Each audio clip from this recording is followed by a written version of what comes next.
안녕하세요. 학창시절의 일기도 잘 안 쓰던 제가 저희 이야기를 이렇게 여러분들께 들려드리게 될 거라고는 생각해 본 적이 없어요.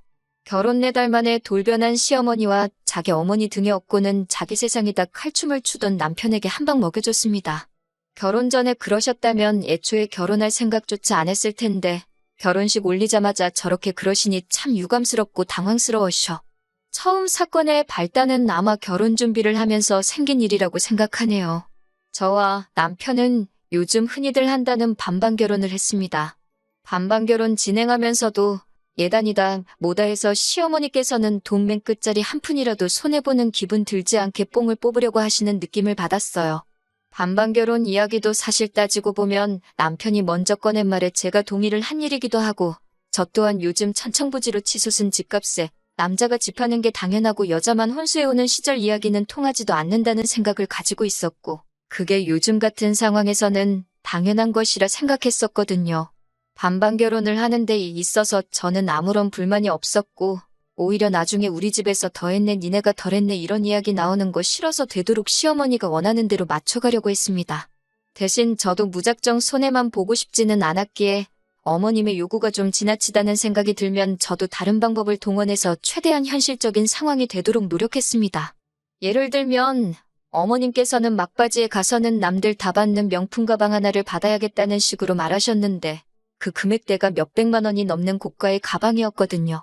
그래서 그럴 바에는 차라리 양가에서 금으로 예물을 맞추는 게 좋지 않겠냐는 식으로 최대한 형평성 있도록 조율을 해가며 반반 결혼하는데 여자라고 예단 같은 거 더하게 유도하시는 어머님의 작전을 피해갔어요. 어머님이 그때는 그러려니 넘어가시는 건 줄 알았는데 그게 아니었던 거죠. 어머님은 제가 영악하다고 받아들이셨고 그 일을 가지고 어머님 말에 꼬박꼬박 대들고 토다는 며느리라 생각하고 저에게 앙심을 품으셨던 거예요. 말씀드렸다시피 저희가 반반 결혼을 했으니 저는 당연히 결혼 후에 버는 돈을 각자 알아서 관리할 생각이었습니다. 남편이 다니는 직장이 나쁜 편이 아니고 회사 이름만 두고 본다면 이름만 들어도 웬만한 사람은 다 알 정도로 제가 몸담고 있는 회사보다 훨씬 유명한 곳이었습니다. 월급은 제가 훨씬 많기는 했지만 주변에서 보기에는 남편이 저보다 더 성공한 사람처럼 들렸을 거예요. 아무튼 반반 결혼 이야기 꺼낸 것도 남편이고 각자 부모님께는 셀프효도로 알아서 잘하자고 말 꺼낸 것도 남편이었습니다. 그래서 저희는 벌어온 돈에서 대출이자나 생활비를 각자 월급의 일정 비율로 계산해 똑같이 내기로 했었습니다. 그러니 따지고 보면 생활비로 나가는 돈이 제가 더 많은 상황이었지요. 아무튼 제가 돈을 더 벌어오기는 하지만 집안일을 하는 게 거의 제가 주체가 돼서 했으니 장 보는 거나 공과금, 경조사비 관리 등등 여러 가지 이유 때문에 계산을 더 편하게 하기 위해서 웬만한 것들은 전부 다 제 계좌와 제 카드로 계산을 하게 되었습니다. 그러는 편이 나중에 생활비와 제가 따로 관리한 돈을 나누기 편했기 때문이에요. 그런데 이제 이걸 가지고 작은 사건이 하나 생기게 되었어요. 이게 결혼한 후로 딱 4달이 지난 시점이었고 그때는 바로 결혼하고 처음 맞는 어머님의 생신날이었습니다. 시어머니 용돈 한다고 남편이 봉투는 알아서 따로 챙기더군요. 저는 제 나름대로 몇 주 전부터 퇴근길에 백화점에 들르면서 선물을 고르고 골라 10만 원 상당의 선물을 고르게 되었습니다.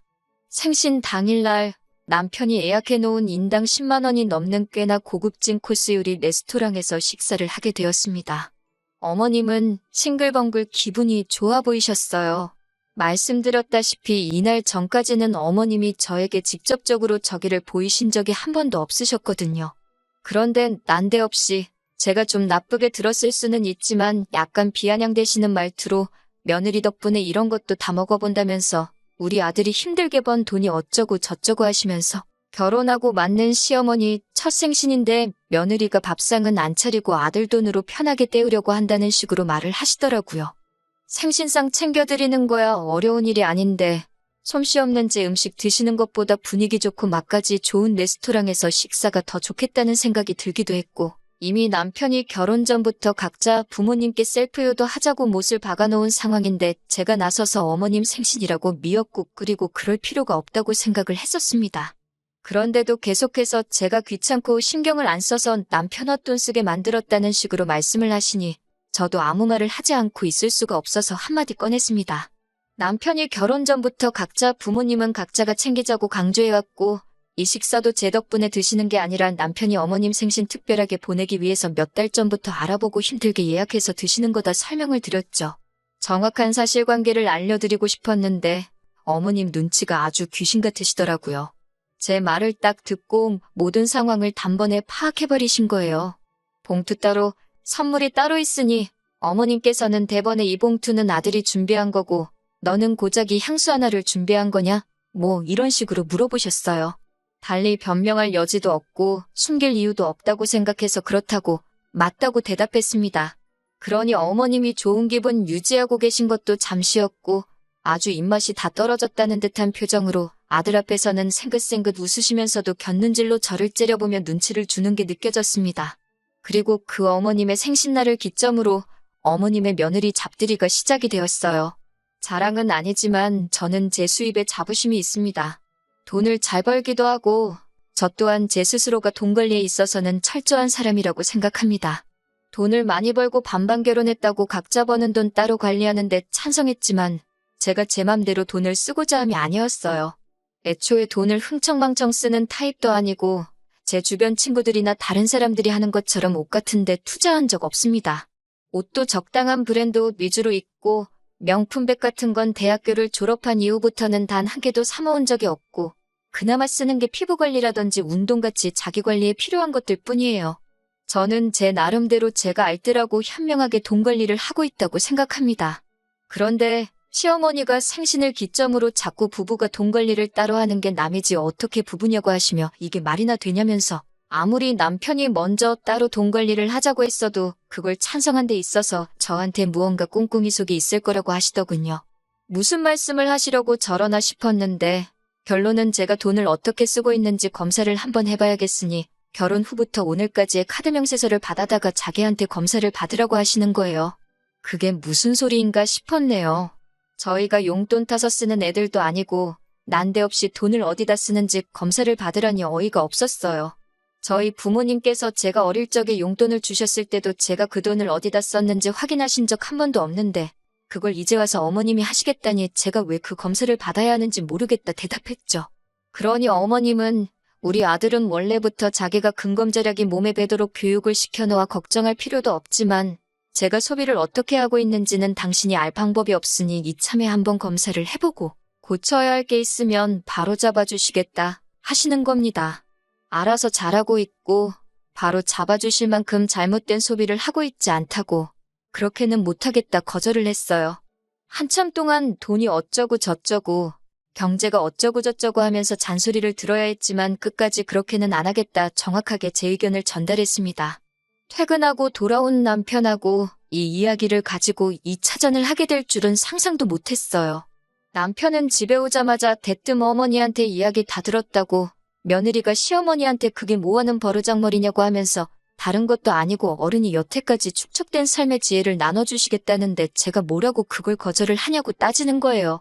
당신한테는 그게 삶의 지혜일 수도 있겠지만 나는 어머님이 내 일거수일투족을 감시하고 내 자유를 억압하는 걸로밖에 보이지 않는다. 어머님은 그저 내가 돈을 어디다 쓰고 있는지 궁금한 거 아니냐? 괜히 꼬투리 잡혀서 한 소리 듣고 싶은 마음도 없고 그렇게 할 생각도 없다. 반대로 친정어머니가 당신한테 카드 명세서 달라고 하면 보여줄 거냐 따졌습니다. 그러니 남편이 자기는 한점 부끄러울 게 없으니 당연히 보여드린다고 하면서 저보고 목 캥기는 게 있으니 안 보여드리는 거 아니냐고 어깃장을 부리기 시작하는 거예요. 애초에 저희 어머니가 남편한테 카드 명세서를 보여달라 하실 일도 없겠지만 남편은 계속 제가 싫다는 의사를 표현하니 네가 떳떳하면 그걸 숨길 이유가 뭐가 있겠냐고 하면서 어디 못 보여줄 정도로 허투루 돈 관리를 하고 있으니 그런 게 아니냐고 하더라고요. 그러더니 제가 관리하고 있던 생활비까지 들먹이면서 자기한테 생활비 받아다가 어디 돈 빼돌리고 있는 거 아니냐는 식으로 말을 하는 겁니다. 애초에 생활비 관리도 지가 머리 아파서 하기 싫다고 떠넘겨놓고서는 이제 와서 내가 생활비 관리를 하는 게 마음에 안 든다고 떠드니 어이가 없었죠. 그래서 남편한테 알겠다고 그러면 앞으로 생활비 관리는 당신이 하라고 했습니다. 집안일도 나 혼자 거의 다 하는데 집에서 돈 계산하느라 낭비하는 시간이 아까우니 당신이 가계부 쓰고 다 하라고요. 나도 당신 마냥 월급날에 늦지 않게 생활비 보내줄 테니까 그 돈 맞춰서 당신이 장바다가 집에 채워놓고 관리비 내고 자동이체 걸어놓은 거 하나씩 다 확인하라고 했어요. 여태까지 저를 무슨 공경에라도 빠뜨린 듯 큰 소리를 떵떵 치더니 막상 자기가 그걸 하게 되면 귀찮겠다는 생각이 들었는지 딴청을 피우면서 생활비 이야기는 속 들어가더라고요. 제대로 대답도 못하고 있길래 남편한테 카드 명세서고 카드 명세서 편지봉투고 아무것도 보여드릴 생각이 없으니 그건 그렇게 알라 쏘아붙였더니 남편이 대답도 못하고 낑낑대다가 거실로 나갔습니다. 아무튼 이런 일이 있고 나서 얼마 지나지 않은 뒤였어요. 아침에 일어나니 남편이 조기축구회를 나간 건지 웬일로 일찍부터 집에 없더라고요. 집 정리를 대충 하고 차 한 잔 내려 먹으니 시간도 많이 남아있고 해서 오랜만에 집에서 편히 쉬려고 했습니다. 그런데 어머님한테 전화가 오더니 갑자기 저를 좀 봐야겠다 하시는 거예요. 그래서 이쪽으로 오시라고요 물었더니 며느리가 시어머니를 오라가라 한다며 역정을 내시더군요. 아니, 남편이 아침 대바람부터 어딜 기어나간 건지 보이지가 않는데 남편 없이 시댁에 저 혼자 가서 뭐 하겠어요? 그래서 그렇게 대답한 건데 시어머니는 자꾸 제가 말대꾸를 한다 하면서 화를 내시는 겁니다. 그렇다고 어머님을 제가 이겨먹는다고 뭐가 크게 달라질 것도 아니고 요 근래부터 계속 어머님한테 덤비기만 했으니 저도 한 수 졌고 알겠다 말하고 점심 되기 전에 도착하겠다 말씀드리고 시가로 향했습니다. 시가에 가니 어디 갔나 했던 남편이 어머님 옆에 양반다리를 하고 나란히 앉아 있었어요. 아침 대바람부터 어딜 갔나 했더니 지네 엄마한테 간 거였네요. 어차피 저를 따로 부를 생각이었으면 아침에 저랑 같이 움직이지 왜 나만 혼자 대중교통을 타고 와야 했는지 어이가 없었습니다. 아무튼 어머님은 제 인사를 받기도 전에 저보고 이리 좀 와서 앉아보라고 하시는 거예요. 무슨 일로 부르셨냐 물으니 제 버릇을 고쳐주려고 불렀다 하시는 겁니다. 왜 저러시나 싶었는데 품에서 카드 명세서를 딱 꺼내시더라고요. 보니까 남편이 우편함에 있는 걸 가로채서 지 엄마한테 아침 눈 뜨자마자 일러 바치러 온 거였구나 하는 생각이 들었어요. 그걸 꼭 봐야겠다는 시어머니도 웃겼지만 카드 명세서를 가로채서 어머님 가져다 준 남편이 더 웃겼습니다. 솔직히 그 상황에서 집안을 뒤집어버리고 싶을 만큼 화가 많이 났는데 일단 참았어요. 어차피 카드 명세서 안에 흠잡을 곳 하나 없을 거 알고 있었으니 차라리 두 번 다시 제가 돈 쓴 거 가지고 두 번 다시 이야기도 꺼내지 못하게 정확하게 제 할 말을 하는 게 낫겠다 싶었습니다. 결제 내역을 보고 무슨 공부라도 한 건지 명세서 곳곳에 동그라미가 쳐져 있고 뭐라 메모가 써 있더군요. 마땅히 건드릴 말이 없으니 마트에서 장 본 거 가지고 말을 꺼내시더라고요.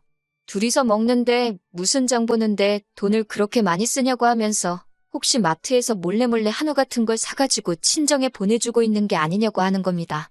남편이 자기 차를 애지중지해서 여자인 제가 차를 끌면 차 어디서 긁어올 수도 있다고 운전대도 못 잡게 하거든요. 그래서 장 보러 갈 때는 항상 남편과 함께 갑니다.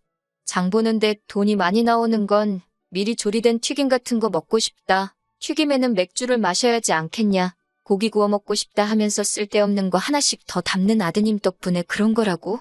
애초에 친정은 지방에 있는데 제가 뭐하러 신선식품을 사서 빼돌리겠냐고.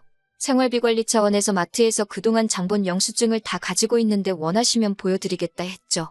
장본 걸 가지고 트집을 못 잡겠다 싶으니 이제는 백화점으로 찍힌 걸 가지고 뭐라 하시는데 하나는 어머님 생신 때 선물 산 거고 나머지 두 개는 계절 바뀌면서 옷 두 벌 산 거라고 말씀드렸습니다. 제가 무슨 옷을 한 번 입고 새 옷을 사는 것도 아니고 계절 바뀌면서 두 벌 산 게 큰 문제가 되나 싶었죠. 그런데 어머님이 며느리가 시어머니보다 좋은 옷을 사 입을 수가 있느냐고 뭐라고 하시는 거예요. 치장하는데 쓰는 돈은 여자인 저보단 남편이 더 많이 쓰고 있는 상황이고 어머님 논리대로라면 시장에서 파는 옷 대충 사서 입고 지내시는 친정아버지보다 남편이 훨씬 좋은 옷을 더 입고 다니고 있는 것부터 지적해야 할 일이고 남편은 심지어 결혼하면서 지 대학 동기 누구는 차를 뭐를 타고 다니네 하면서 남 보는 눈 부끄럽지 않고 싶다며 팔자에도 없는 외제차를 끌고 다니고 있었거든요. 더 들어봤자 제가 카드로 커피 한두 잔 사 마신 것까지 문제 삼으실 것 같아서 제가 나서서 한마디 했습니다. 돈 아끼는 거 누가 좋은 줄 모르냐고. 남편이 차값으로 달달이 내고 있는 돈이며 술값으로 나가는 돈부터 뭐라고 하시는 게 맞지 않냐. 저의 버릇을 고치기 전에 어머님 아들부터 교육을 다시 시키셔야 하는 거 아니냐 말씀드렸어요. 어머님이고 남편이고 둘 다 아무 말도 못하더군요. 각자 돈 알아서 관리하자고 꺼낸 것도 남편인데 이렇게까지 나오시니 어머님 말씀대로 하겠다고 말하고 앞으로 돈을 아껴 쓰겠다고 한 수 져주는 척 했어요. 아무 말도 못하고 난처해 하시다가 제가 어머님 뜻대로 하겠다고 하시니 어머님 표정이 다시 밝아지시더라고요. 그래서 저도 이어서 앞으로 반반 생활 청산하고 남편 월급은 앞으로 제가 관리하겠다. 그리고 가계부를 정확하게 적어서 한 달에 한 번씩 어머님께 보여드리겠다 했어요.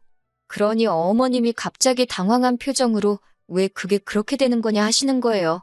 그래서 당연한 것 아니냐고, 누가 봐도 남편보다 제가 더 돈을 알뜰하게 관리하는 것 같으니 어머님이 원하는 대로 돈을 아끼기 위해 그렇게 하려는 거라 대답했죠. 앞으로 남들이 하는 것처럼 용돈 드리는 것도 명절 2번과 생신날, 어버이날만 챙기겠다고 했습니다. 액수도 친정씨가 할 것 없이 인당 10만 원으로 통일을 하고 남편과 저도 교통비를 제외하고 한 달 용돈은 20만 원으로 정해놓겠다고 했어요. 식비도 끼니당 3천 원이 넘지 않게 만들고 혹시나 식비 예산을 초과하면 맨밥에 간장 찍어 먹어서라도 그 돈을 맞추겠다고 했습니다. 제가 돈 아낄 줄 몰라서 그동안 남편이 자유롭게 돈 쓰고 다니는 건 내버려둔 게 아니라고 했죠. 모르긴 몰라도 남편이 어머님께 용돈식으로 보내주는 돈도 액수가 꽤 될 거라 생각했는데 어머님 반응을 보니 그게 진짜였구나 하는 확신이 들더군요. 오히려 제가 어머님 말을 듣고 뉘우치는 척하면서 저렇게 나오니 시어머니도 승산이 없다고 생각했는지 바로 꼬리를 내리시고는 그렇게까지 자린고비처럼 살라고 하는 말이 아니라 앞으로 돈을 더 계획적으로 사용했으면 싶어서 그러신 거라고, 앞으로 잘하면 되는 거 아니겠냐고 상황을 정리하려고 하시더라고요. 그때 저도 알겠다고 하고 그냥 끝내도 좋았겠지만 막상 그렇게 끝내자니 썽에 차지가 않더라고요. 아니에요, 어머님 하면서 어머님이 몸소 근검절약에 대해서 가르침을 주시는데 제가 어떻게 그냥 넘어가겠냐고 말하고 마트에서 장 보는 것도 아끼고 어머님보다 좋은 옷 사입을 생각 없으니 지금 있는 옷들이 다 달아해질 때까지 일단 입어보겠다고 했습니다. 그러면서 저도 이렇게 노력을 하는데 남편 또한 달마다 쓸데없이 나가는 돈이 많은 것 같으니 남편 것도 같이 정리하겠다고 했어요. 그중에 제일 쓸데없이 돈을 많이 먹는 게 외제차인 것 같다고, 남편 차는 국산 준중형차나 경차로 바꾸는 게 더 경제적이지 않겠냐고 한마디 했어요. 남들도 다 타고 다니는데 남편이라고 못할 이유가 없다고요. 어머님도 여태 저를 교육하겠다고 꺼낸 말이 있으니 괜찮다고 했다가는 또 남편 월급 관리를 하겠다고 나올까봐 우려가 되신 건지 그러면 그렇게 하자고 엉겁결에 대답을 하셨네요. 남편이 보내주는 용돈이라도 지켜야겠다 생각하셨던 게 아닐까 싶어요. 저도 어쨌든 어머님이 꺼낸 말에 맞춰서 새 옷 사입는 일은 없어지고 말았지만 살을 내주고 뼈를 취했다는 생각을 하니 별로 아깝다는 생각도 들지 않았네요. 그렇게 얼마 전에 남편이 타던 외제차는 얼마 전에 리스 승계를 해주고 완전히 처분을 했고 돌려받은 보증금 가지고 중고매물로 나온 경차를 한 대 뽑아줬습니다. 동네 운전 못하는 여자들이나 타고 다니는 차 같다고 툴툴대더니 외제차 끌던 적에는 기름값이 얼만지 간에 비가 오나 눈이 오나 그 차 끌고 출근하겠다 하던 남편이 요즘은 차는 거들떠도 안 보고 지하철을 타고 다니네요. 덕분에 차는 제가 끌고 다니고 있고요. 작은데 연비도 좋고 차도 잘 나가는데 뭐가 그렇게 타기 싫다는 건지 모르겠어요. 어머님은 그 이후부터는 제 길을 죽이는 걸 포기하신 듯한 눈치예요. 결혼 전에 들은 이야기인데 남편 말로는 어린 시절에 형편이 그렇게 어려웠던 시절이 있었다네요. 그때 어머님이 알뜰살뜰 아끼고 모아서 지금 살고 계신 아파트를 자가로 소유하게 되신 거다. 인간습니다. 뭐 이런 식으로 이야기를 하셨는데 막상 제가 어머님이 하셨던 것처럼 돈을 그렇게 아낀다고 나오니 당신 모습을 저에게서 보셨나 봐요. 요즘은 저한테 아들 욕도 가끔씩 하시면서 돈 허투루 안 쓰게 저보고 잘 좀 이끌어달라고 하실 정도입니다. 남편이 시어머니한테 보내던 용돈은 사실이었어요. 지금도 받고 계시고요. 그런데 어머님께서 그 이야기를 제게 꺼내시면서 그 돈은 어머님께서 따로 모아서 저희한테 돌려주실 계획이니 마음에 담아두지 말고 나쁘게 생각하지 말라고 하시네요. 어차피 대리효도 하지 말자고 정해놓은 상황에 남편이 벌어온 돈으로 효도를 하는 거에 불만은 크게 없었어요. 저에게 숨기고 있고 자기는 하는데 저는 안 된다는 식으로 나오는 게 마음에 안 들기는 했지만요. 아무튼 그 돈은 남편이 힘들게 일해서 번 돈이고 어머님께 그 돈을 드리는 건 남편이 판단하기에 그만큼 가치가 있다고 생각해서 드리는 게 아니겠냐고. 어머님께서 그 돈을 잘 관리해 주셔서 저희에게 주신다면 감사히 받겠지만 그 돈은 안 주셔도 실망하거나 하지 않을 거라고. 그 돈은 어머님께서 원하시는 대로 하는 게 맞는 돈이라 말씀드렸습니다. 그제서야 어머님, 저한테 미안했다 사과하시면서 남편 복 자식 복 없이 박복하게 살아왔는데 자기가 며느리 복이 이렇게 있는 줄도 몰랐다고 하시며 내 자식만 챙긴 게 미안했다 하시면서 앞으로 여자들끼리 잘 해보자고 하셨어요. 이 사건이 잘 풀린 건지는 잘 모르겠어요. 그래도 일단 제 속에 묵혀있던 것도 다 풀어냈고 결과적으로는 어머님과도 좋게 푸른 것 같아서 다행이라고 생각합니다. 앞으로도 어머님이 아들 잡고 사는 저희 모습을 좋게 봐주실지는 모르겠지만 지금 당장 남편이 제 앞에서 쩔쩔매는 이 상황을 더 즐겨보려고 합니다.